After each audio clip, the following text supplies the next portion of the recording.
Good evening सभी साथियों, बहुत सारा प्यार, नमस्कार, स्वागत है आपका पॉलिटी की कक्षा में। साथियों, आज का जो हमारा टॉपिक है वो है संसद। ठीक है, वो है संसद। ये जो संसद है आपका यूपी ट्रिपल सी पेट, यूपीएसआई और जितने भी कंपटीशन के एग्जाम है सबके लिए एफिशिएंट है। ठीक है, तो सभी साथी बहुत जुड़ चुके हैं फटाफट। हाँ, जितने भी लोग नहीं जुड़े फटाफट जुड़ जाओ। आपको मैं बताना चाहता हूं मंडे ट्यूसडे वेडनेसडे 3 दिन मेरी क्लास ऐप पर आपको लाइव मिल रही है। अभी और दिन भी बढ़ जाएगी क्योंकि मुझे कोर्स बहुत तेजी से खत्म करना है। ठीक है, बाकी सारे टीचर्स आपको पढ़ा रहे हैं, बड़ा मजा आ रहा होगा लाइव पढ़ने में। वर्षा गुड इवनिंग, अविनीत नमस्कार, अमन, दिव्या बेटा मैं बढ़िया हूं। चलिए, बहुत बढ़िया, समझ में आ गया। चलिए, सब बच्चे आ चुके हैं, बहुत जबरदस्त, बहुत प्यारा।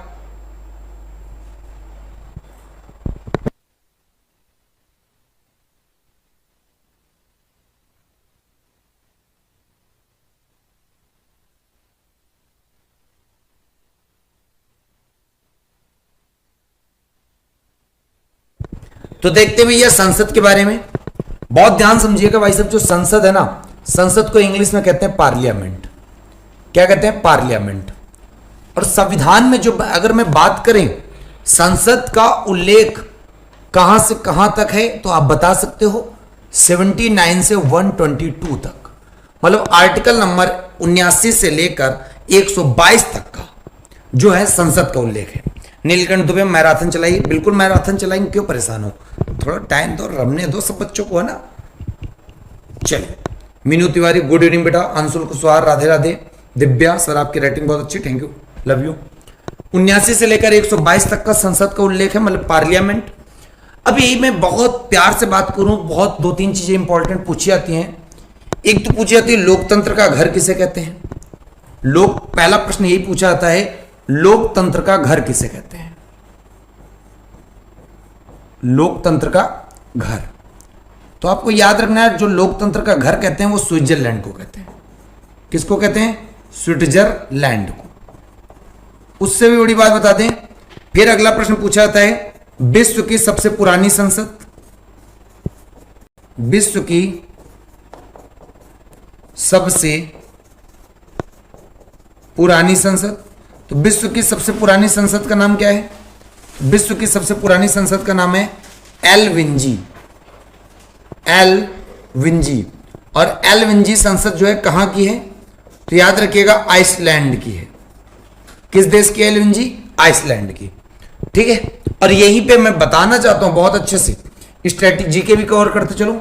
स्विट्जरलैंड की अगर कैपिटल की बात कर ले तो आप बता देना, बर्न होती है। क्या होती है? बर्न होती है। आइसलैंड की राजधानी की बात करें कैपिटल की तो याद रखिएगा रिकजोइक होती है, रिकजोइक। क्लियर है? इतनी बात याद रखिएगा। बहुत प्यारे प्रश्न है, दोनों का दोनों प्रश्न आपको समझ में आ गया। ठीक है, चलिए फिर आप बात समझिएगा बहुत ध्यान से, संसद के बारे में बहुत ध्यान से। पार्लियामेंट 79 से लेकर 122 तक का इसका उल्लेख है, जबरदस्त तरीके समझेंगे। तो संसद जो है किस आर्टिकल में है? आर्टिकल नंबर 79 में किसका उल्लेख है? संसद का ही उल्लेख है। आर्टिकल नंबर 79 में संसद का ही उल्लेख है। और संसद के कितने सदन हैं? जब संसद के सदन की बात करें तो आप बता देना, सदन तो 2 हैं। कौन कौन है भैया? 2 सदन है, एक है लोकसभा और एक है राज्यसभा। एक है लोकसभा और दूसरा है राज्यसभा। 2 सदन संसद के हैं। ठीक है, लेकिन यही वे प्रश्न आप नोट डाउन करके लिख लेना। अगर जब आपसे पूछा जाए संसद के कितने अंग हैं तो वहीं पे बताना 3 अंग हैं। कौन कौन से? तो लोकसभा, राज्यसभा और साथ में राष्ट्रपति। तो कहने का तात्पर्य, संदर्भ क्या है कि संसद के सदन की बात करें तो संसद के सदन की संख्या कितनी है? तो 2 है। कौन कौन है? लोकसभा, राज्यसभा। लेकिन जब संसद के अंग की बात करें तो लोकसभा, राज्यसभा और राष्ट्रपति। क्लियर है? तो अंग और सदन दोनों में डिफरेंस याद रखिएगा। अब बात समझिएगा बहुत प्यार से भाई साहब, बहुत जबरदस्त तुमको समझनी बात है। जो राज्यसभा है वो कैसा सदन है? वो ऊपरी सदन है। वो सदन कैसा है? ऊपरी सदन। तो जब ऊपरी सदन राज्यसभा है तो सिंपल सी बात है निचला सदन कौन सा है? तो निचला सदन कौन सा है? तो निचला सदन याद रखिएगा क्या नाम है? लोकसभा। इतनी बात क्लियर हो गई। ऊपरी सदन राज्यसभा, निचले सदन लोकसभा। क्लियर है? No doubt. फिर बात समझिए भाई साहब, कौन सा सदन है जो स्थायी सदन है? स्थायी का मामला यह होता है कि यह सदन कभी भी भंग नहीं किया जाएगा, इस सदन का अस्तित्व कभी समाप्त नहीं होगा। कहने का मतलब यह हमेशा रहेगा। तो वो है राज्यसभा, एक प्रकार से स्थायी सदन है। और यहीं पे बात कर लें लोकसभा की, तो लोकसभा कैसा सदन है? लोकसभा अस्थायी सदन है। कैसा सदन है? अस्थायी। यह कभी भी भंग किया जा सकता है, इसे कभी भी समाप्त किया जा सकता है। इतनी बात अभी समझो, फिर इसके आगे बड़े अच्छे तरीके से समझेंगे। क्यों? क्योंकि यहाँ बोर्ड भर रहा है, फिर अभी आगे बताते हैं। तो यहाँ पे आर्टिकल ध्यान देना, संसद के लिए आर्टिकल कौन सा? 79, सिर्फ 79। अब आप बताओ, 79 में संसद हो गई। अब 79 से जब हम ऊपर बढ़ेंगे तो पहले ऊपरी सदन मिलेगा। तो सिंपल सी बात, पहले ऊपरी मिलेगा तो आर्टिकल नंबर 80 में कौन सा सदन होगा? तो वो होगा राज्यसभा। क्लियर है? फिर यहीं पे बात कर लेते हैं लोकसभा। लोकसभा किस आर्टिकल में होगा? 81 में। तो लोकसभा 81 में, राज्यसभा 80 में और संसद है 79 में। संसद 79 में, राज्यसभा 80 में, लोकसभा 81 में। तो कुल मिला के आप तीनों आर्टिकल तो रट लिए, 79, 80, 81। No doubt, no confusion. Clear है? चलिए, बहुत बढ़िया। सब बच्चे भाई साहब पढ़ेंगे, मजा आएगा तुमको, मैं बता रहा हूं, गारंटीड मजा आएगा। समझ? चलिए चलिए, फिर बात करते हैं आगे की तरफ। इतनी बात समझ में आ गई होगी बच्चों को, है ना? क्लियर है? No doubt. नेक्स्ट बेटा, बहुत ध्यान से देखना। यहां पे संसद हम लोग लिखते हैं, अब बहुत प्यार समझ में आएगा। ये जो संसद के बारे में हमने आपको बताया पूरा पूरा, इधर क्या है? राज्यसभा, और इधर क्या भैया? लोकसभा। इतनी बात क्लियर है? इधर है लोकसभा, उधर है राज्यसभा। इतनी बात क्लियर? अब याद रखिएगा, लोकसभा को एक सदन के नाम से और जानते हैं, क्या कहते हैं? लोकप्रिय सदन। लोकप्रिय सदन। अब लोकप्रिय सदन क्यों कहते हैं? तो आपको पता होना चाहिए, क्योंकि यहां पर जितने भी विधेयक होते हैं, जितने भी बिल होते हैं, सबसे पहले कहां लाए जाते हैं? वो भाई साहब लोकसभा में लाए जाते हैं, इसीलिए इसको लोकप्रिय सदन भी कहते हैं। क्लियर है? चलिए, फिर बात समझिएगा बहुत ध्यान से। जनता का सदन किसे कहते हैं? जनता का सदन। तो जनता का सदन भी किसे कहते हैं? लोकसभा को कहते हैं। फिर अभी हमने एक बात तो आपको बताई है कि निम्न सदन किसे कहते हैं? निम्न सदन तो भाई साहब लोकसभा को कहते हैं। ये सारे नाम मतलब कहे जाते, बता सकते हो आप। ठीक है, अब यही बात करते हैं, प्रथम सदन किसे कहते हैं? प्रथम सदन। तो प्रथम सदन भी लोकसभा को ही कहते हैं। प्रथम सदन क्यों कहते हैं? प्रथम सदन इसलिए कहते हैं भैया, क्योंकि यहां पर जो एक प्रकार से क्या होती है, कार्यवाही होती है, वो सबसे पहले कहां पे होते? विधेयक कहां पेश होते? भाई साहब वो प्रथम सदन में ही पेश होते हैं। क्लियर है? सर चल नहीं रहा है बेटा, चल तो रहा है, क्यों परेशान करो मेरे बालक। फिर बात समझना, राज्यसभा के बारे में मैं बताना चाहता हूं। उसको प्रथम सदन कहते हैं, तो राज्यसभा को द्वितीय सदन कहते हैं। कौन सा सदन कहते हैं? द्वितीय सदन कहते हैं। ठीक है, फिर यहीं पे ध्यान देना बहुत ध्यान से। उसको जनता का सदन कहते हैं, तो राज्यसभा को याद रखिएगा जनता के प्रतिनिधि का सदन कहते हैं। जनता के प्रतिनिधि का सदन। अभी मैं बताता हूं क्या रीजन है दोनों में, क्या फर्क है। जनता के प्रतिनिधि का सदन, फर्क बेटा बस इतना है कि इसमें जो सांसद चुनकर आते हैं उनको हम लोग डायरेक्ट वोटिंग देते हैं। तो जो लोग जनता के द्वारा चुने जाते हैं, सिंपल सी बात है, जनता के द्वारा बनाया गया सदन है, तो जनता का सदन। इसमें क्या होता है, जो सांसद या विधायक चुन लिए जाते हैं जनता के द्वारा, उनके द्वारा जिन व्यक्तियों को चुना जाता है वो भाई साहब वो सांसद जाते हैं राज्यसभा में, वो राज्यसभा में जाते हैं। तो भाई साहब याद रखिएगा, उसको इसलिए कहते हैं जनता के प्रतिनिधि का सदन। और ये तो आपको पता ही होगा, प्रत्यक्ष चुनाव अप्रत्यक्ष चुनाव क्या होता है। प्रत्यक्ष चुनाव उसे कहते हैं जिसमें जनता डायरेक्ट वोटिंग करती है, अप्रत्यक्ष चुनाव उसे कहते हैं जिसमें जनता के प्रतिनिधि भाग लेते हैं। दोनों डाउट क्लियर हो गया? ठीक है, फिर आगे समझिएगा। अब बात समझिएगा बहुत प्यार से, क्या समझोगे, बिल्कुल जबरदस्त तरीके से। यहीं पे मैं बात कर लूं, अगर ब्रिटेन की बात करूं तो ब्रिटेन में समझिएगा, ब्रिटेन, भारत में तो संसद कहते हैं, क्लियर होगी बात। अब बात आती है कि ब्रिटेन में लोकसभा को क्या कहते हैं। तो ब्रिटेन में लोकसभा को क्या कहते हैं, तो याद रखिएगा house of Commons, house of Commons.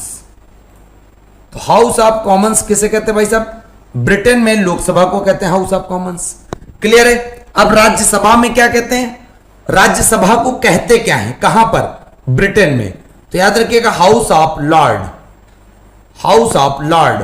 तो हाउस ऑफ लॉर्ड कहा जाता है राज्यसभा को, कहां पर, ब्रिटेन में। हाउस ऑफ कॉमन कहा जाता है ब्रिटेन में लोकसभा को। इतनी बात समझ में आ गई होगी जबरदस्त तरीके से, इतनी बात समझ में आ गई होगी बिल्कुल मस्त तरीके से।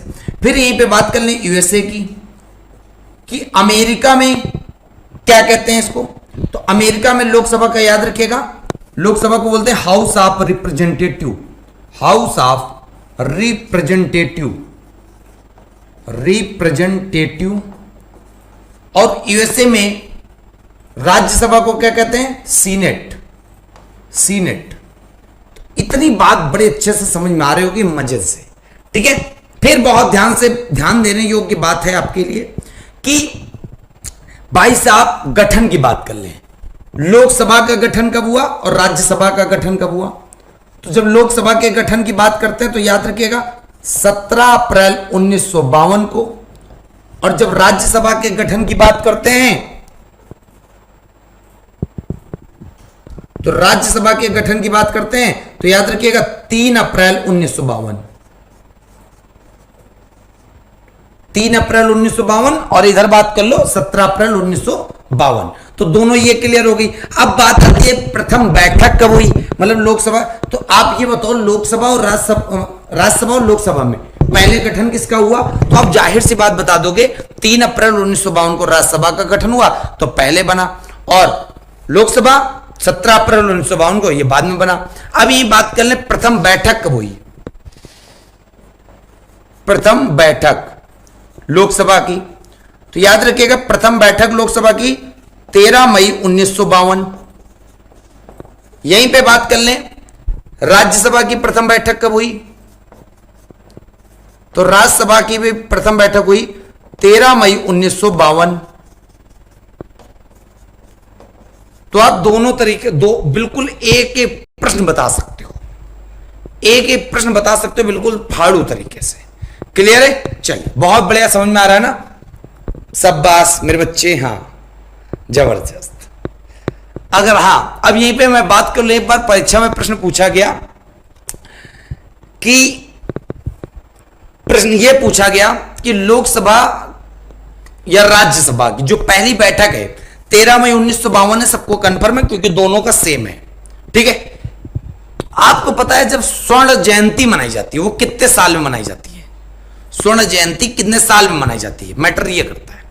तो याद रखिएगा स्वर्ण जयंती जो होती है वो भाई साहब 50 साल में होती है। स्वर्ण जयंती समारोह जो होता है वो 50 साल में होता है। इसका भी गठन 1952 में, इसका भी गठन 1952 में। तो सिंपल सी बात, स्वर्ण जयंती समारोह कब होगी, तो सिंपल सी बात है 1952 में 50 साल आप जोड़ दो 2002 में। क्यों, क्योंकि 2002 का मतलब 50 साल अगर 1952 में हम ऐड कर रहे हैं तो 2002 आ गया, सिंपल सी बात है। तो स्वर्ण जयंती समारोह होता। ये हो गया संसद का पूरा मेन संरचना, मेन चीजें, मेन बातें। अब हम लोग बात करने वाले हैं सीटों की, ठीक है। तो आपको आर्टिकल पता चल गया यहीं पे, तो आर्टिकल का आप ये क्या ध्यान दिए, आर्टिकल आपने बहुत प्यार से ध्यान दिए, तो बात समझना एक बार फिर से। संसद किस में है, संसद है 79 में, और ऊपरी सदन कौन है, ऊपरी सदन राज्यसभा तो 80 में राज्यसभा है। फिर भाई साहब निचला सदन कौन है, लोकसभा तो 81 में लोकसभा है, ठीक है। बहुत बढ़िया, ये बात समझ में आ गई होगी, फटाफट आपको बिल्कुल नोट्स भी बना लोगे। तो उम्मीद करते इतनी बात समझ में आ गई होगी। अब हम लोग बात करते हैं आगे की तरफ।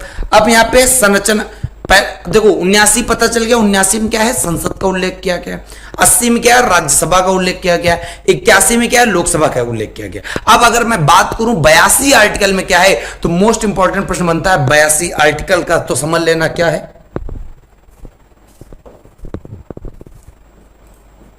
आर्टिकल नंबर 82, प्रत्येक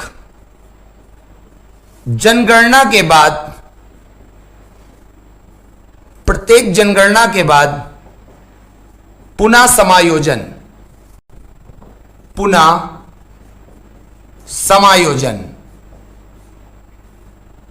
कहने को मतलब समझे भाई साहब, बहुत प्यार समझिएगा, क्या समझ सकते हो? किसका समायोजन? लोकसभा तथा राज्यों में विधानसभा की सीटें होती हैं। लोकसभा और स्टेट लेजिस्लेटिव, ठीक है, असेंबली, इसका मतलब समझो क्या होता है। जैसे मान लो आज जनसंख्या भारत में सपोज दैट 1 लाख है और एक सीट 1000 जनसंख्या पे बनती है, तो 1 लाख को 1000 से अगर भाग दे दिया मैं, टोटल 100 सीटें निकल के आ गई। 100 सीटें निर्धारित हैं कि 100 सीटों पर चुनाव होते हैं। बट यहां पर एक मैटर यह करता है कि जैसे प्रत्येक जनगणना के बाद, तो यह लाइन यह बोलती है कि जो जनगणना होती है वो प्रत्येक 10 साल में होती है। और प्रथम बार जो जनगणना हुई थी 1872 में लॉर्ड मयो के शासनकाल में हुई थी, लेकिन वो लिखित रूप से नहीं थी, व्यवस्थित रूप से नहीं थी। 1881 में लॉर्ड रिपन के कार्यकाल में नियमित रूप से जनगणना हुई थी। तो 1881 के बाद से प्रत्येक 10 साल में जनगणना होती चली आ रही है, जिसमें लास्ट टाइम 2011 में जनगणना हुई थी और इस साल 2021 में जनगणना होनी है।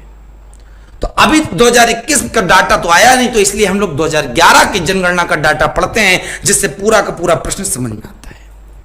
तो कहने का तात्पर्य प्रत्येक जनगणना के बाद, अगर जैसे माना जाए भारत में 2011 की जनगणना के अनुसार भारत की जनसंख्या 121 करोड़ है, उसके आधार पे टोटल लोकसभा की मैक्सिमम सीटें आपको पता है 552 है, लेकिन वर्तमान में सीटें लोकसभा की 545 हैं।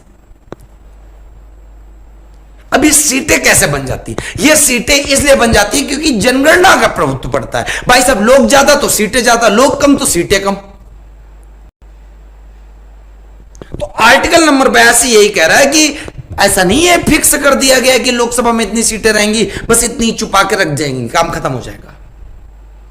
आर्टिकल नंबर 82 ये कहता है प्रत्येक जनगणना के बाद पुनः समायोजन, मतलब अगर एक बार जनगणना होगी उसके बाद फिर चेक किया जाएगा क्या जनगणना बढ़ी, सीटें बनाने की आवश्यकता है, क्या जनगणना घटी, सीटें घटाने की आवश्यकता है। बता सकते हो बड़े प्यार से। इतनी बात समझ में आ गई? चलिए, बस इतना ही तो समझना है यार, और क्या है ना। इसको रब कर देते, इसका कोई वैल्यू नहीं, इसको समझाने के लिए मैं बताता। अब मेरे बालक बहुत प्यार समझना, बहुत ध्यान से बात समझना। तो ये बात जैसे 2011 में जनगणना हुई थी, तो यहां पे आर्टिकल नंबर 82 के तहत एक लाइन बोल दी गई, 84वां संविधान संशोधन, 84वां संविधान संशोधन 2001 के अनुसार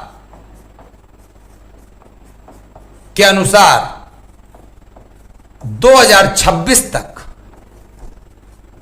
लोकसभा तथा राज्य विधानसभा की सीटों में कोई वृद्धि या कमी नहीं होगी, कोई वृद्धि या कमी नहीं होगी।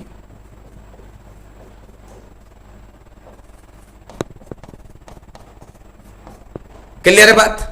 तो आपको बड़े अच्छे समझ में आए। प्रश्न क्या क्या उठेंगे तो बात समझ लेना। किस अनुच्छेद के तहत कहा गया है कि जनगणना के बढ़ने पर सीटें बढ़ती हैं, जनगणना के घटने पर सीटें घटती हैं? तो अनुच्छेद 82 क्लियर हो गया। फिर ये प्रश्न कहा गया है किस सन तक का लोकसभा तथा राज्य की विधानसभा की सीटें क्या रहेंगी? यथावत, same as same, no increase no decrease. तो भाई साहब किस सन तक का? 2026 तक का। दो प्रश्न बने, किसकी सीटों में? लोकसभा और राज्य विधानसभा की। जैसे संसद के 2 सदन, लोकसभा राज्यसभा, तो राज्यसभा को नहीं काउंट किया गया। उसी प्रकार राज्य में राज्य विधानमंडल के 2 सदन, विधानसभा विधान परिषद, तो विधान परिषद को नहीं काउंट किया गया।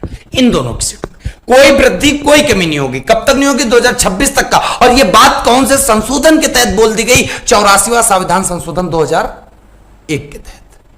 तो आर्टिकल नंबर 82 बिल्कुल प्यार से समझ में आ गया होगा, मजेदार समझ में आ गया, नो डाउट, है ना।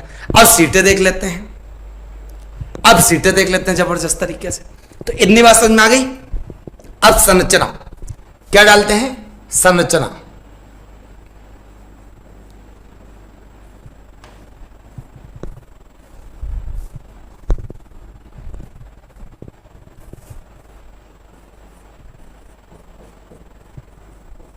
लोकसभा और यहां पे राज्यसभा।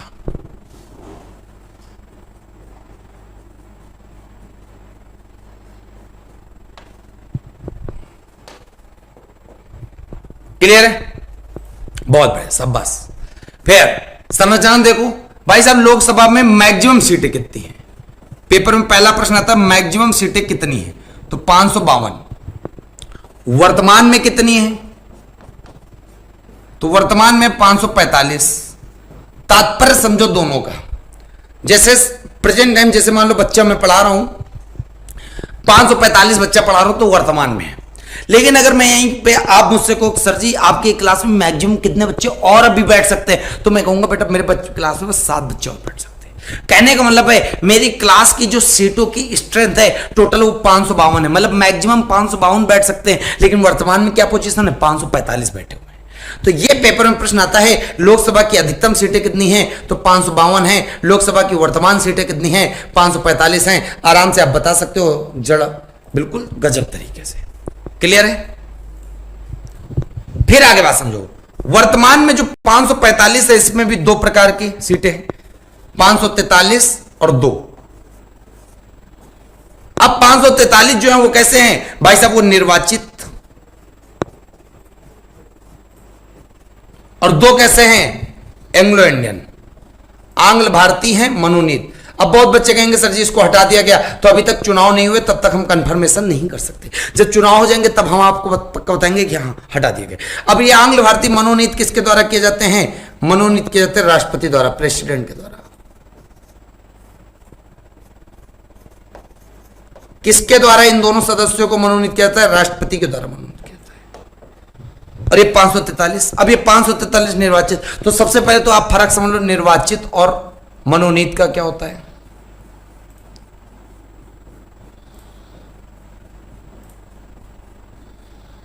भाई निर्वाचित का मतलब क्या होता है? निर्वाचित का मतलब यह होता है कि जो व्यक्ति, कहने का मतलब है जैसे मान लो क्या हुआ, क्लास है, क्लास में 100 बच्चे,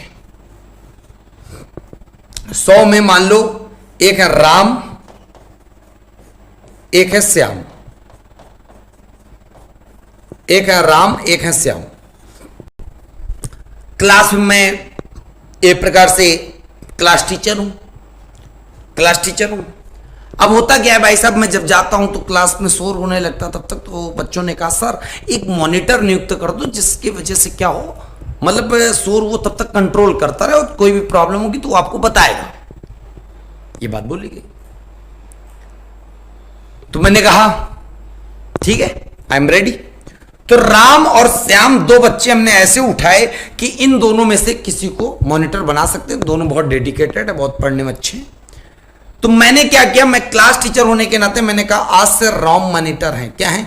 आज से राम मॉनिटर हैं। तो भाई साहब जो एक प्रकार से हम क्लास के मुखिया हैं, तो कहने का मतलब मुखिया के द्वारा किसी व्यक्ति को नियुक्त कर दिया गया, किसी व्यक्ति को मनोनीत कर दिया गया, वो क्या कहलाता है? मनोनीत। इसके लिए कोई चुनाव ना, कोई झंझट नहीं। वहीं पे राम की गर्लफ्रेंड प्रियंका, कुछ भी मान लो भाई साहब, यहां पे कुछ आप सुन रहे हैं नाम एज, ठीक है, एज ए गॉड नेम में यूज कर रहा हूं, एज ए नेम यूज कर रहा हूं। कोई भी मान लो गर्लफ्रेंड है, उसने कहा वो तो खुशी मना रही है, लेकिन यहीं पे श्याम की गर्लफ्रेंड कुछ भी मान लो। तो जब श्याम की गर्लफ्रेंड मान लो वो बोल रही है अरे श्याम, राम तो तुमसे कमजोर है, पढ़ता भी नहीं है, उसको मॉनिटर बना दिया सर ने, तुम में क्या कमी है? तो वो श्याम से बोलती है तुम विरोध करो, मेरी कुछ सहेलियां विरोध करेंगी और पूरी क्लास विरोध करेगी। कि सर ये नाइंसाफी है, राम से ज्यादा तो श्याम को आता है। अब भैया श्याम के मन में बीज फूटा, अब जब दिमाग में बीज फूटा मामला यहां पे पेचीदा बन गया। श्याम ने तुरंत एक्शन लिया क्लास टीचर के लिए कि सर हाउ इज दिस, मतलब ये कैसे पॉसिबल है कि आपने राम को मॉनिटर बना दिया, मैं भी तो उसके समकक्ष था। तो श्याम से क्लास टीचर ने पूछा क्या अब क्या हो सकता, तो उसने बोला सर आपको चुनाव करवाने चाहिए थे, जिसके पक्ष में ज्यादा वोट आते वो व्यक्ति मॉनिटर बन जाता। तो क्लास टीचर के मन में बात आई, बिल्कुल सटीक बात है, बिल्कुल करेक्ट बात है, नो डाउट। तो अब क्या हुआ, श्याम ने जब अपना प्रपोजल रखा तो क्लास टीचर ने भाई साहब क्या क्या कि अब चुनाव होंगे, तो राम और श्याम मैदान में खड़े हो गए। तो जब राम और श्याम मैदान में खड़े हो गए तो भाई साहब अब वोट डालने कौन आएगा, इन 100 बच्चों मान लो 2 व्यक्ति तो चुनाव वोट खड़े ही हैं, वोट तो अपना भी डालेंगे, यूज तो करेंगे ना, मतदाता है। तो भाई साहब 100 बच्चे वोट डाले, मान लो श्याम के पक्ष में वोट कितने गिर गए, श्याम के पक्ष में वोट गिर गए 63 और राम के पक्ष में वोट गिरे 37।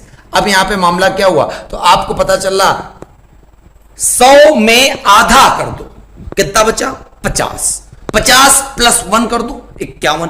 तो कहने का मतलब है जो एक प्रकार से पास होने का क्राइटेरिया था वो पास हो गया। वो पास कौन कर ले गया, श्याम पास कर ले गए, राम नहीं पास कर पाए। तो इस अकॉर्डिंग श्याम मॉनिटर बन गए। लेकिन ये मॉनिटर किस तरह से बने, तो आपको पता चल गया निर्वाचित होकर मॉनिटर बने। इनका चुनाव हुआ, और चुनाव किसका होता, तो निर्वाचित 543 जो व्यक्ति आपको दिख रहे हैं, ये इन लोगों को चुनाव कौन डालता है, भारत के वे नागरिक जिनकी उम्र 18+ है।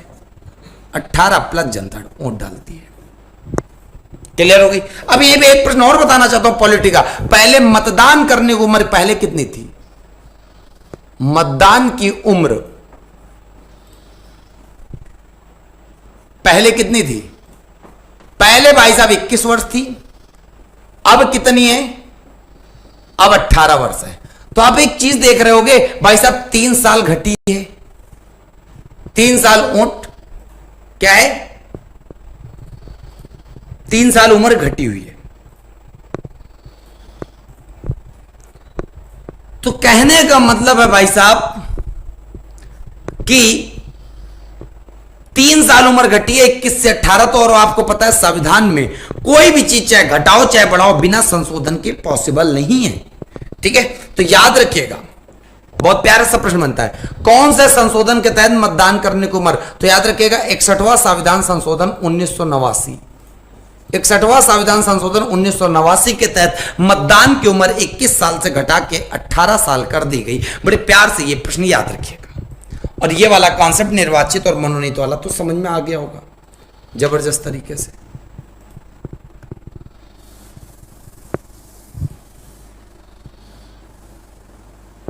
ठीक है, तो ये प्रश्न भी क्लियर, ये क्लियर इधर समझा रहा था। तो ये निर्वाचित वाला जो मामला समझ में आया आपको, निर्वाचित वाला मामला तो समझ में आया। इसमें मतदान कौन करता है, 18+ जनता करती है। 543 2 लोग आंग्ल भारतीय चुने जाएंगे राष्ट्रपति द्वारा। अब बात आती है 2 लोग आंग्ल भारतीय कौन होते हैं, आंग्ल भारतीय शब्द का प्रयोग क्या है। आंग्ल भारतीय का मतलब आप यह समझो कि भारत में पहले पुर्तगाली, अंग्रेज, डच, फ्रांसीसी सब लोग आए। ठीक है, और बाद में जब भारत आजाद हुआ तब लोग चले गए। तो हुआ ये कि भाई साहब जब सब लोग चले गए उसके बाद होता क्या है, होता यह है कि कुछ ना कुछ उनके ही परिवार के लोग यहीं भारत में रुक गए। उनको लगा कि यहीं पर अब रहेंगे, यहीं पर खाएंगे पिएंगे, आराम से मौज काटेंगे। तो जब ये सब बातें हुई तो भाई साहब हुआ मैटर ये कि जब वहां पे यहां पे रहने लगे इनके परिवार के लोग, तो जब परिवार के लोग यहां पे रहने लगे तो जब चुनाव की बात आती है, भारत के संविधान में तो लिखा ही है सभी को समान भ्रातृत्व बंधुत्व की भावना है। यहां पर हुआ क्या, मामला इतना पेचीदा खराब हुआ कि भाई साहब इन लोगों को कोई भी, अगर ये लोग चुनाव में खड़े हो गए, मतलब जो अंग्रेज के वंशज थे वो लोग चुनाव में खड़े हो गए, तो सिंपल सी बात है इंडियन वोट नहीं देगा। क्यों नहीं देगा वोट, क्योंकि भाई साहब उनको यह लगता था कि ये जो वंशज हैं इन्होंने हमारे दादा दादी सबको मारा था, इसलिए उनके वंशज वोट नहीं देंगे। तो जब वोट नहीं देंगे मामला यहीं बिछड़ जाएगा। इसीलिए इन लोगों को प्रतिनिधित्व नहीं प्राप्त हो पाएगा। तो जब प्रतिनिधित्व नहीं प्राप्त हो पाएगा तो राष्ट्रपति के पास पावर है कि दो व्यक्तियों को क्या कर सकता है, आंग्ल भारतीयों को दो आंग्ल भारतीयों को नियुक्त कर सकता है। क्लियर है? चलिए भाई साहब एक बात और बताना चाहते हैं, आप लोगों को हमने स्टैटिक जीके प्रोवाइड करा दिए। कौन से जीके? Static GK. तो स्टैटिक जीके जो हमने प्रोवाइड करा दी है, तो पूरी स्टैटिक जीके आप वहां से कवर करो। 10 नंबर आपके वहां पक्के हैं। ठीक है, तो उसके लिए आप चिंता मत करना, क्योंकि देखो मुझे कोर्स पढ़ाना अच्छे से खत्म करना। तो स्टैटिक जीके आप वहां से कवर कर लो मजे से। ठीक है, फिर बात समझना। तो इधर का स्ट्रक्चर पूरा का पूरा हमें समझ में आ गया, एक एक प्रश्न समझ में आ गया, नो डाउट। क्लियर है? फिर बात समझ लेना। क्या समझोगे? राज्यसभा में समझो। राज्यसभा में मैक्सिमम सीटें कितनी है? 250। वर्तमान में कितनी है?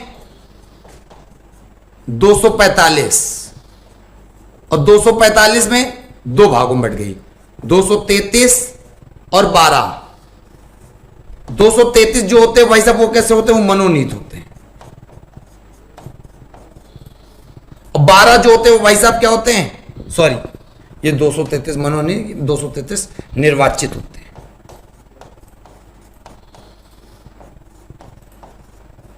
12 क्या होते हैं? 12 भाई साहब मनोनीत होते हैं। 12 क्या होते हैं? मनोनीत होते हैं। ठीक है, स्टैटिक जीके की 23 क्लास है बेटा। 23 क्लास में तो धुआं धुआं कर दोगे ज्योति यादव। 23 क्लास में तो धुआं धुआं कर दोगे। अभी भी तुम बता रहे हो भाई साहब, तुम क्या चाहते हो? मास्टर साहब तुम्हारे राघव मास्टर मतलब 500 वीडियो बनाए तभी तुम पेपर फाड़ पाओगे? हाँ भाई साहब, तुम सब जगह पढ़े होगे लेकिन हमारे पास पढ़ रहे हो ना, तो एक चीज ये याद रखना, पढ़ाता कम हूं लेकिन उसी में पूरा मामला खत्म हो जाता है। ज्यादा ये नहीं कूड़ा कचड़ा में पढ़ा कर रख दूं, फालतू का कोई फायदा नहीं होगा, है ना। तो वही वाला हाल है ना, पढ़ाता कम हूं, सॉलिड है, एक मिला के देख लेना, कुछ छूटेगा नहीं, फाड़ डालोगे। ठीक है, पेपर को जड़ से उड़ाओगे। कहीं से भी तुम कोर्स लेके पढ़ो, कोई प्रॉब्लम नहीं। बट आप मुझसे पढ़ रहे होगे तो आपको पता है क्या लेवल है। आप अपने फ्रेंड्स के साथ शेयर कर सकते हो, बता सकते हो, एज योर विश। ठीक है, चलिए, तो इतनी बात समझ में आ गई भी। 233 जो निर्वाचित होते हैं और ये 12 लोग मनोनीत हो। ये 12 लोग जो मनोनीत होते हैं ये भी राष्ट्रपति द्वारा मनोनीत होते हैं। और सबसे बड़ी बात, ये 12 लोग होते कहां के? तो याद रखिएगा, साहित्य, कला, शिक्षा, समाज सेवा,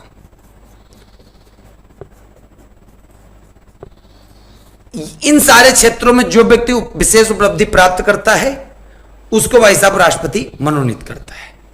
क्लियर है? चलिए, इतनी बात समझ में आ गई। तो भाई साहब राज्यसभा और लोकसभा दोनों का स्ट्रक्चर आपको समझ में आ गया होगा अच्छे से। अब सबसे महत्वपूर्ण चीज यह है कि भाई साहब लोकसभा की सीटें सबसे ज्यादा किस राज्य में है, ये सारी चीजें पढ़नी है। तो सबसे पहले तो याद रखना यूपी। यूपी में लोकसभा की कितनी सीटें? 80। कितनी है? 80। और यहीं पे याद रखिएगा महाराष्ट्र की कितनी है? 48। और यहीं पे याद रखिएगा पश्चिम बंगाल की 42, बिहार की 40 और जो 39 सीटें हैं वो तमिलनाडु की हैं। ये लोकसभा की शुरू के 5 राज्यों का डाटा आपको याद रखना है कि सबसे ज्यादा लोकसभा की सीटें कहां पर हैं। वो यूपी में 80, महाराष्ट्र में 48, पश्चिम बंगाल में 42, बिहार में 40, तमिलनाडु में 39। क्लियर है? अब राज्यसभा का डाटा याद कर लो। राज्यसभा की सबसे ज्यादा जो सीटें हैं वो कहां पर हैं? यूपी 31, महाराष्ट्र में कितनी है? 19, तमिलनाडु में कितनी है? 18। क्लियर हो गई? ये भी आपको डाटा याद रखना है। और यहीं पे याद रखिएगा बिहार और पश्चिम बंगाल में कितनी है। बिहार और पश्चिम बंगाल में कितनी भैया? 16। तो ये पूरे की पूरी बात आपको पता चल गई होगी। ठीक है, चलिए बहुत बढ़िया। अवनीश राजपूत, वीडियो भले ही कम है लेकिन जितने भी हैं आइटम बॉम्ब है। बिल्कुल करेक्ट बात है, क्योंकि भाई साहब ये समझ लेना, मैं ज्यादा यार कूड़े पे विश्वास नहीं करता। कूड़े पे भरोसा रखो तो भाई साहब किताबें मार्केट में फैली हुई हैं, जाओ उनको उठा लो, उनको उठा लो। लेकिन टीचर के पास तुम क्यों आए हो?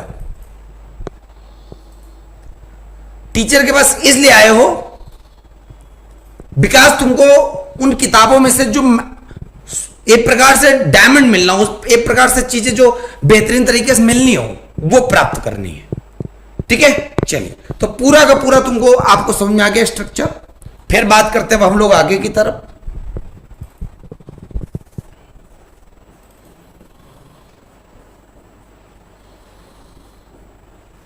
लोकसभा और इधर लगाते हैं राज्यसभा।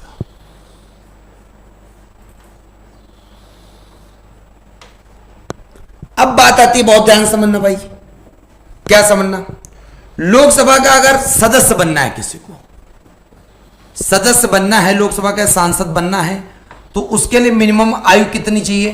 तो याद रखिएगा मिनिमम आयु चाहिए 25 साल।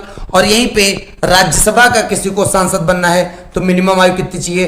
राज्यसभा का सांसद बनने के लिए उम्र चाहिए 30 साल और लोकसभा का बनने के लिए 25 साल। इतनी बात क्लियर है। फिर बात याद रखिएगा, लोकसभा के सदस्यों का कार्यकाल कितना होता है? तो लोकसभा के सदस्यों का कार्यकाल कितना होता है भैया? 5 साल। और यहीं पे राज्यसभा के सदस्यों का कार्यकाल कितना होता है? राज्यसभा के सदस्यों का कार्यकाल होता है 6 साल। हर एक प्रश्न में मजा है, हर एक प्रश्न का समझ में आएगा, हर एक प्रश्न का तुम्हें समझ में आएगा। ठीक, अब बात समझ लेना बहुत ध्यान से। ज्योति यादव सर पास करवा दीजिए, पास करवा तो देंगे, बट कहने का मतलब है मेहनत तो करो, है कि नहीं? फिर बात समझिए बहुत ध्यान से। राज्यसभा एक प्रकार से कैसा सदन है? राज्यसभा एक प्रकार से स्थायी सदन है। अब स्थायी सदन तो है, क्यों है? तो याद रखिएगा 1/3 सदस्य प्रत्येक 2 वर्ष, प्रत्येक 2 वर्ष में सेवानिवृत्त हो जाते हैं, सेवानिवृत्त हो जाते हैं। तो इसीलिए यह सदन कैसा है? स्थायी सदन है। और साथ में कौन सा सदन ऐसा है जिसका विघटन किया जा सकता है? तो विघटन भाई साहब किसका किया जा सकता है? विघटन लोकसभा किया जा सकता है, राज्यसभा का विघटन नहीं होता। तो याद रखिएगा, ठीक है, क्लियर है? चलिए, बहुत बढ़िया। इतनी बात समझ में आ गई तो बच्चों को समझ में तो आना ही है यार, है ना? चलिए, जबरदस्त मेरे बच्चे। अब याद रखिएगा बहुत ध्यान से, कुछ पॉइंट हैं जो याद रखिएगा बहुत प्यार से। कोई सदस्य 60 दिन लगातार संसद नहीं जाता है तो उसकी सदस्यता, तो उसकी सदस्यता रद्द हो जाती है।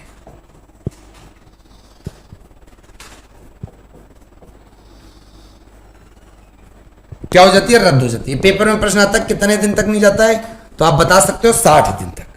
क्लियर हो गई बात? इतने सारे प्रश्न समझ में आ गए होंगे, ठीक है? चलिए, साक्षी मिश्रा, वैष्णवी सर, बहुत बढ़िया। सब बच्चों को समझ में आ रहा है यार? समझ में आना चाहिए, और क्या चाहिए, है ना? फिर और याद रखिएगा, और क्या प्रश्न आता है? एक शब्द पूछा जाता है यहाँ पे गणपूर्ति का, वो महत्वपूर्ण है। गणपूर्ति का प्रश्न क्या आता है भाई साहब? याद रखिएगा, गणपूर्ति जिसको इंग्लिश में बोलते हैं कोरम, कोरम, इसका मतलब क्या होता है? इसका मतलब यह होता है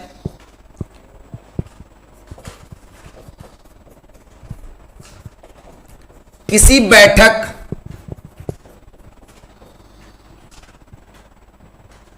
की कार्यवाही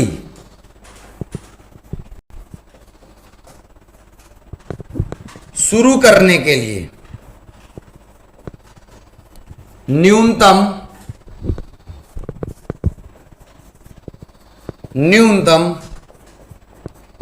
सदस्य का होना।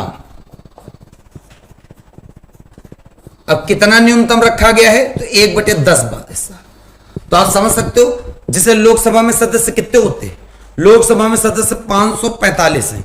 545 का अगर 1/10 करो तो 54.5 आता। अब ऐसा तो नहीं 54 और आधा आदमी ले आओ, तो 54.5 मतलब आप कह सकते हो कि भाई साहब 54.5 का मतलब हो गया कि 55 आदमी होने चाहिए अगर किसी की चीज की कार्यवाही चलनी है।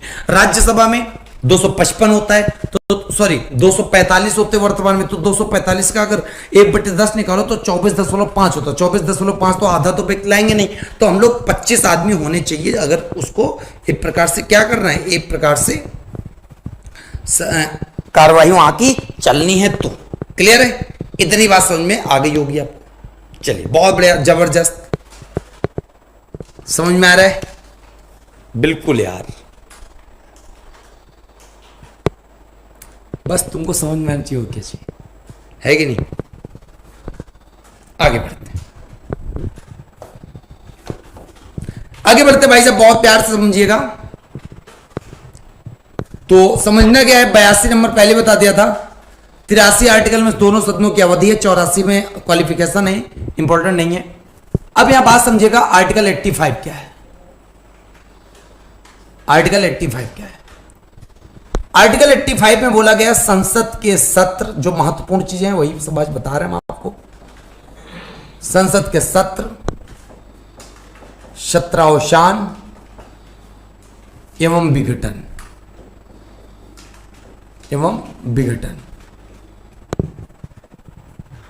अब सबसे पहले तो पेपर में प्रश्न आता है संसद के सत्र, और तीनों चीजों के बारे में एक ही आर्टिकल केवल चूज किया गया, कौन सा? आर्टिकल 85, तीनों चीजों।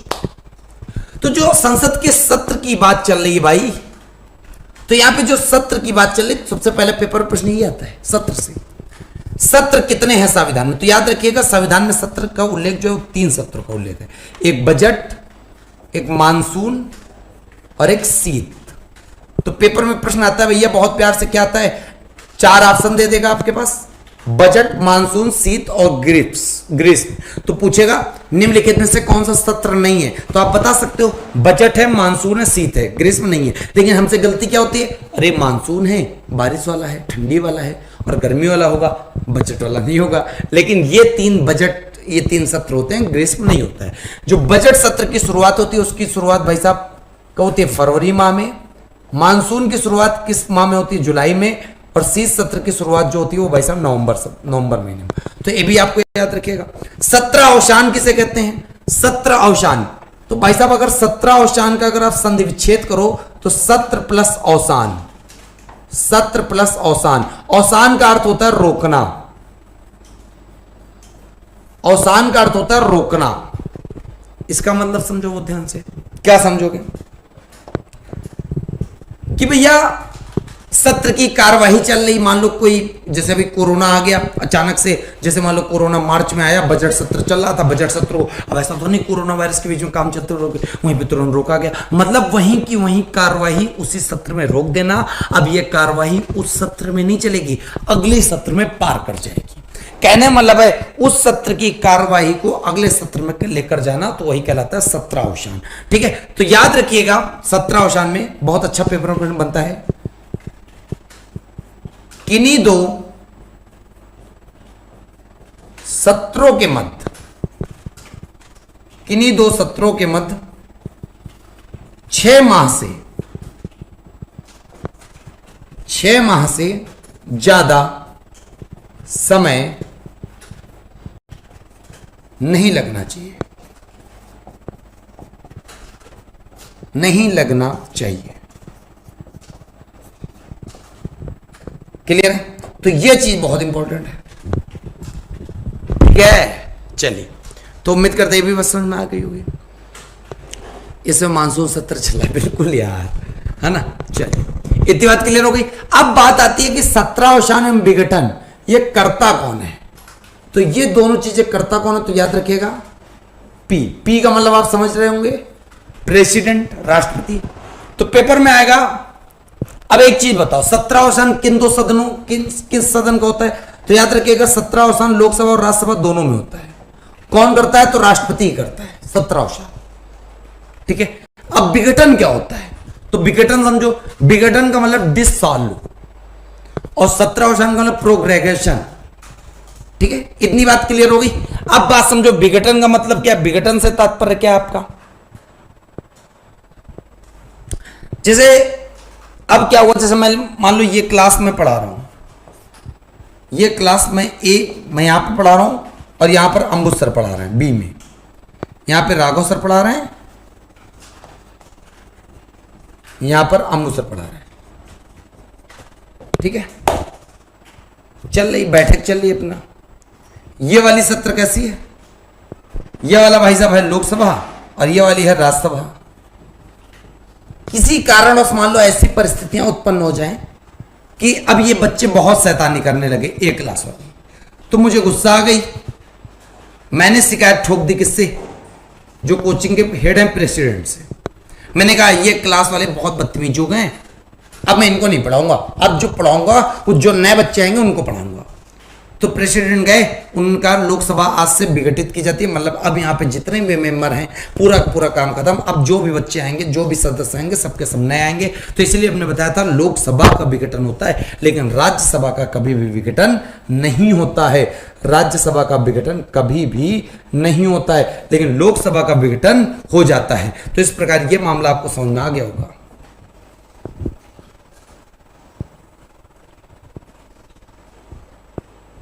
तो सबसे जो महत्वपूर्ण चीज आप यहां समझने वाली है, विघटन होता किसका, तो याद रखिएगा ओनली फॉर लोकसभा। सिर्फ और सिर्फ किसका विघटन होता है, सिर्फ और सिर्फ लोकसभा का ही विघटन होता है, राज्यसभा का विघटन होता नहीं। विघटन करता कौन है, तो विघटन करता है राष्ट्रपति, ठीक है। विघटन अगर हो गया तो वो वाली पूरी लोकसभा पुराने वाली समाप्त। अब जो लोकसभा आएगी वो पूरी नए सदस्यों के द्वारा चुन कर आएगी, पुराना वाला कोई सदस्य यहां पर नहीं रहेगा। तो ये होता है विघटन का तात्पर्य। तो आपको तीनों सदस्य में आ गए, तीनों पेपर में प्रश्न आता है, विघटन कौन करता है, सत्रावसान कौन करता है। अब एक यहीं पे टर्म समझ लो, स्थगन। स्थगन क्या है, तो भाई साहब स्थगन का मतलब ये, जैसे मान लो इस क्लास में मैं पढ़ा रहा हूं, राघव सर, बगल वाली क्लास में अंबुज सर पढ़ा रहे हैं। अब मैंने कहा कि मैं जा रहा हूं, या कुछ मतलब मेरे पास फोन आ गया, मैंने कहा कुछ देर के लिए इस क्लास को मैं रोक रहा हूं। अब वो कुछ देर कुछ भी हो सकते हैं, कुछ मिनट हो सकते हैं, कुछ घंटे हो सकते हैं, कुछ दिन हो सकते हैं, कुछ सप्ताह भी हो सकते हैं। एक प्रकार से कह सकते हो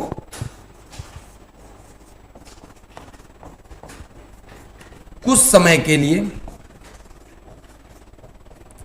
कार्यवाही रोकना। लेकिन यहां पे निश्चित समय बता दिया जाएगा, हम 5 मिनट के लिए जा रहे हैं, 10 मिनट के लिए जा रहे हैं, 1 दिन के लिए जा रहे हैं, मतलब 1 दिन यहां पे कार्यवाही रोकी जा रही। तो ये कार्यवाही स्थगन किसके द्वारा किया जाएगा, अगर लोकसभा में बैठक चल रही होगी तो लोकसभा में स्पीकर के द्वारा, मतलब लोकसभा अध्यक्ष के द्वारा, राज्यसभा में चल रही होगी तो राज्यसभा के सभापति अर्थात चेयरमैन के द्वारा, ठीक है। और आपको पता होना चाहिए जो राज्यसभा का सभापति होता है वो उपराष्ट्रपति होता है। जैसे प्रेजेंट टाइम में उपराष्ट्रपति वेंकैया नायडू हैं, तो याद रखिएगा वेंकैया नायडू प्रेजेंट टाइम में राज्यसभा के सभापति भी हैं। लोकसभा के जो एक प्रकार से जो चेयर स्पीकर होते हैं वो लोकसभा के सदस्यों द्वारा ही चुने जाते हैं, अर्थात इस समय प्रेजेंट टाइम में ओम बिरला है। तो याद रखिएगा स्थगन किसके द्वारा किया जाता है, स्थगन भाई साहब दोनों सदनों में होता है, लोकसभा प्लस राज्यसभा दोनों सदनों में। लेकिन जब लोकसभा में स्थगन करने की बात आएगी तो लोकसभा अध्यक्ष करेगा, और जब राज्यसभा में करने की बात आएगी तो राज्यसभा का सभापति करेगा। मामला फिट। आराम जा। चलिए फिर यहीं पे बात बहुत ध्यान समझिएगा, बहुत जबरदस्त तरीके से। यही स्थगन जब निश्चित है तो स्थगन कहला रहा है। लोकसभा में कौन करता है स्थगन, तो याद रखिएगा लोकसभा अध्यक्ष करता है, और राज्यसभा में कौन करता है, राष्ट्रपति। नहीं, उपराष्ट्रपति, मतलब जो उपराष्ट्रपति होता है वही राज्यसभा का सभापति होता है। यहीं पे याद रखिएगा, अगर स्थगन अनिश्चित समय के लिए कर दिया जाए, मतलब ये ना बताया जाए कि इतनी देर के लिए कार्यवाही को रोका गया, अनिश्चित समय के लिए, तो जब अनिश्चित समय के लिए आप कर दो स्थगन, तो भाई साहब अनिश्चित समय के लिए उस शब्द को क्या कहते हैं? उस शब्द को कहते हैं sine die. Sine die word का हम लोग उपयोग कहां करते हैं? जब कार्यवाही को अनिश्चित समय के लिए किया जाता है तो वो साइन डाई कहलाता है, और जब भाई साहब निश्चित समय के लिए वो स्थगन कहलाता है, और लोकसभा में स्पीकर करता है, राज्यसभा में चेयरमैन करता है। तो इस प्रकार आर्टिकल नंबर 50 से चारों टर्म पूरा क्लियर हो गया, जो आपके पेपर में वनडे एग्जाम को फाड़ देंगे। भाई साहब जिनको पीसीएस के लिए तैयारी करना है वो त्रिशूल बैच में जाएंगे। यहां पे त्रिशूल बैच नहीं पढ़ाया जाएगा, क्योंकि यहां पे आपको सिर्फ और सिर्फ वनडे एग्जाम की तैयारी करवाई जाती है।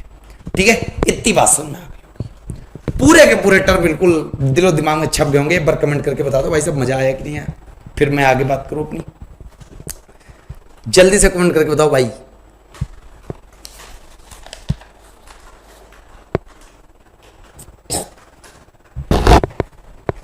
वैष्णवी बहुत मजा आ रही, क्या बात है।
चलिए सब क्लियर हो गया। आर के घोला IAS के वनडे के लिए नहीं है। ठीक है, देखो यार मुझे एक असल में क्या ना, मैं जो अध्यापक हूं मैं पीसीएस पढ़ाता हूं, मैं पीसीएस का अध्यापक हूं, बट मुझे वनडे एग्जाम का बहुत ये मान लो अनुभव हो गया कि पेपर कैसे निकलवाना है, पेपर में क्या क्या चीजें पूछी जाती है, बस उसी के लिए इनफ है। ठीक है, तो कहने का तात्पर्य भाई साहब मैं झूठ नहीं बोलूंगा, जो बातें होंगी सच्चाई होंगी सामने होंगी, लेकिन जो आप यहाँ पे वनडे एग्जाम के लिए पढ़ रहे हो तो वो आपके सारे क्लियर है। ठीक है, चलिए फिर भाई साहब बहुत ध्यान समझिएगा। क्या समझोगे आप, मजा आ जाएगा। स्पीकर लोकसभा अध्यक्ष, और यहां पे बात करते हैं सभापति चेयरमैन की बात। ठीक है, दोनों की बात करते हैं। तो बात समझिएगा, लोकसभा अध्यक्ष, चाहे अध्यक्ष की बात करें चाहे उपाध्यक्ष की बात करें, एक होता है अध्यक्ष एक होता है उपाध्यक्ष, दोनों होते हैं भाई साहब।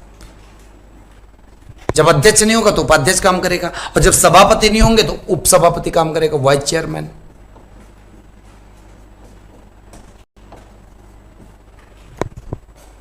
ठीक है, अब बात समझिएगा, जो लोकसभा अध्यक्ष उपाध्यक्ष होता है वो किस आर्टिकल में है? आर्टिकल नंबर 93 में दोनों पद आ जाते हैं। और यहीं पे सभापति उपसभापति ये किस आर्टिकल में है? Article number 89। तो 89 में सभापति उपसभापति, 93 में लोकसभा अध्यक्ष उपाध्यक्ष। यहां से प्रश्न क्या आते हैं भाई साहब, लोकसभा का प्रमुख क्या होता है? लोकसभा अध्यक्ष होता है, अध्यक्ष नहीं होगा तो उपाध्यक्ष काम करेगा। और याद रखिएगा जो अध्यक्ष होता है, अध्यक्ष अपना त्यागपत्र किसको देता है? एक प्रकार से याद रखिएगा, अध्यक्ष जो होता है अपना त्यागपत्र उपाध्यक्ष को देगा, और जो उपाध्यक्ष होगा भाई साहब अपना त्यागपत्र किसको देगा? अध्यक्ष को देगा। क्लियर होगी बात?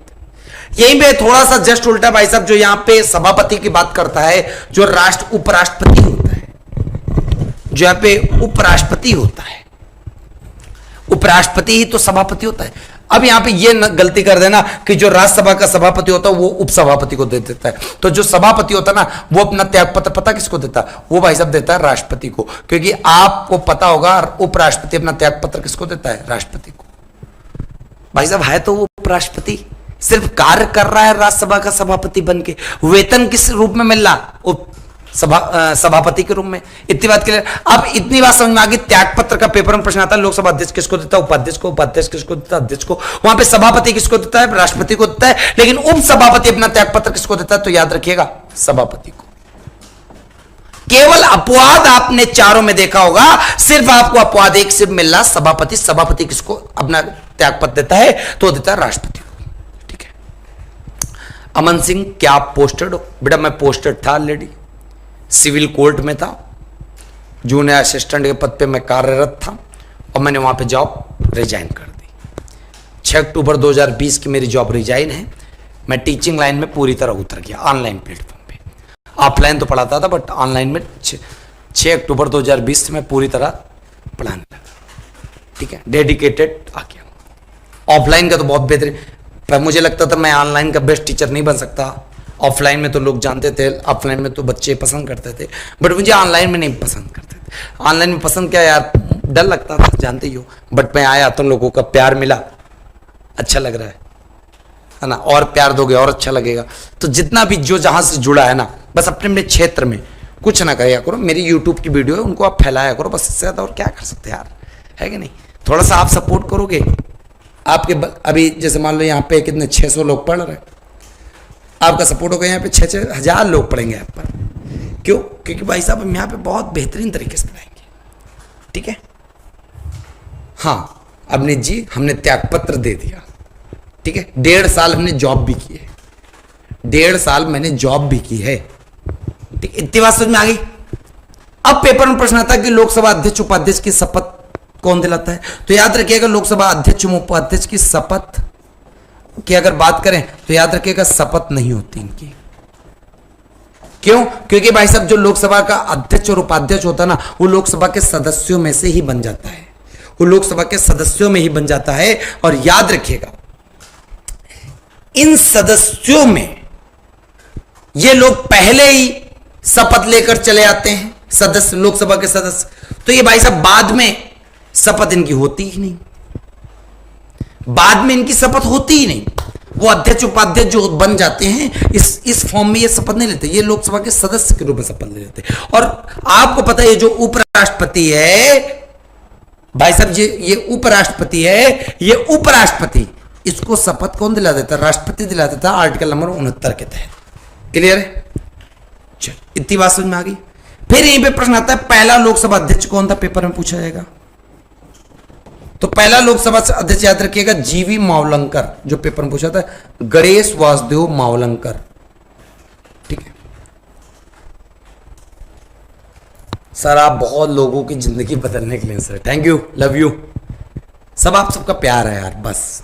ठीक है, बहुत लोगों को लगता है कि यार पता है यहाँ पे जो ऐप पर मैं पढ़ा रहा हूँ, फीस ले रहा हूँ, आप खुद देख रहे हो भाई साहब, इसके लिए मैं अलग से मेहनत कर रहा हूँ। साथ में भाई साहब ऐप पे अगर जैसे थोड़ा पढ़ा रहा हूँ तो एक प्रकार से ये आप सोचो कि यार जैसे खर्चे हैं एक प्रकार से वो मैनेज होते, साथ में थोड़ा सा फिर एक सीरियस स्टूडेंट का पता नहीं चल पाता, पता है आपको, रियलिटी सीरियस स्टूडेंट का पता नहीं चल पाता यार।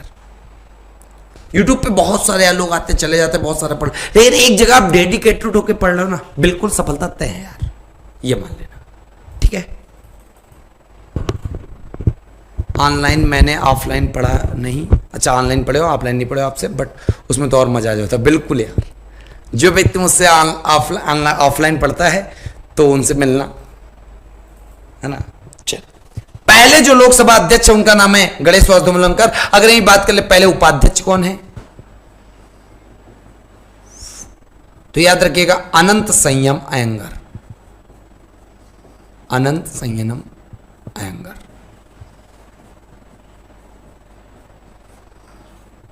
ये पहले उपाध्यक्ष और ये पहले अध्यक्ष, वो पहले उपाध्यक्ष। क्लियर है? इतनी बात समझ में आ गई। फिर मेरे बच्चे यहां पे प्रश्न आता है कौन से ऐसे राष्ट्रपति थे जो लोकसभा अध्यक्ष थे। कहने मतलब राष्ट्रपति और लोकसभा अध्यक्ष स्पीकर भी बन चुके। कौन ऐसे राष्ट्रपति हैं, तो याद रखिएगा नीलम संजीव रेड्डी, जो निर्विरोध चुनाव जीत गए थे, नीलम संजीव रेड्डी। और यहां पे प्रश्न भी बन गया कौन से ऐसे राष्ट्रपति हैं जो निर्विरोध चुनाव जीते थे, नीलम संजीव रेड्डी। कौन से ऐसे राष्ट्रपति हैं जो राष्ट्रपति और स्पीकर दोनों रह चुके, आप बता सकते हो। ठीक है, चलिए, इतनी बात समझ में आ गई? बहुत बढ़िया, जबरदस्त मेरे बच्चे। फिर याद रखिएगा, पहली लोकसभा अध्यक्ष, मतलब पहली महिला लोकसभा अध्यक्ष सबको पता होगा। वर्तमान में तो ओम बिरला ही है। पहले महिला कौन है? पहली महिला है भाई साहब मीरा कुमार।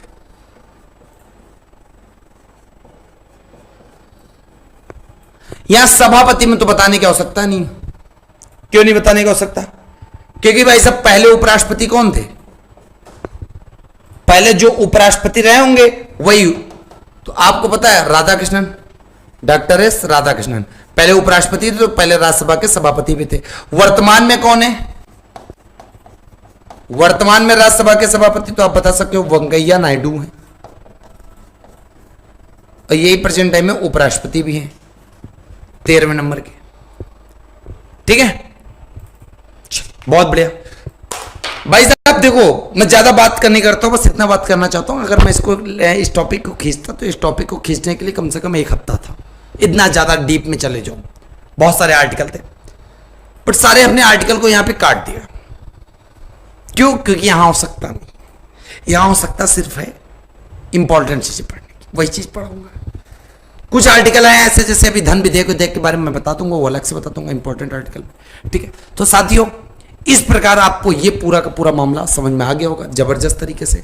आज की क्लास पूरी दमदार तरीके से समाप्त हो गई, और मैं बताना चाहता हूं, अगर आज की आपको क्लास समझ में आई होगी तो आप गूगल प्ले स्टोर में जाइएगा, स्टडी पाई एप्लीकेशन पे अपना रिव्यू जरूर दीजिएगा, और जितने भी साथी हैं उनसे बताओ कि भाई साहब अगर पढ़ना हो अभी भी बैच को ज्वाइन कर लो स्टडी पाई ऐप पे, बहुत अच्छी पढ़ाई आपको मिलेगी। साथियों, विदा लेने का वक्त आ गया है।